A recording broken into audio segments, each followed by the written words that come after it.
Ens trobem a la Cerdanya, concretament a la bonica estació d'esquí nòrdic de Lles de Cerdanya. L'estació es troba a pocs quilòmetres del poble que li dóna nom i al costat del refugi Cap del Rec, on s'hi pot menjar i amb reserva prèvia dormir-hi. Està situada al peu de la Tossa Plana de Lles, una muntanya de 2.905 metres i inclosa en la llista dels 100 cims essencials de la FEC. En aquesta estació s'hi poden fer moltes activitats amb nens, visitar diferents iglús construïts pels treballadors, fer una excursió amb raquetes de neu, un passeig amb esquís de fons per les pistes o simplement disfrutar d'una agradable estona de descans a la terrassa del bar, mentre els nens corren i juguen al parc infantil que hi ha just davant.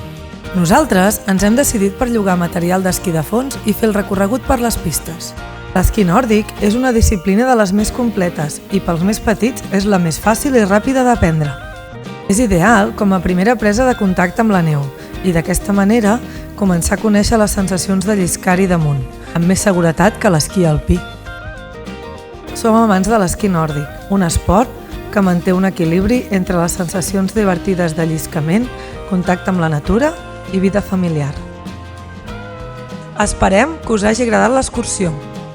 Ens veiem a la propera sortida.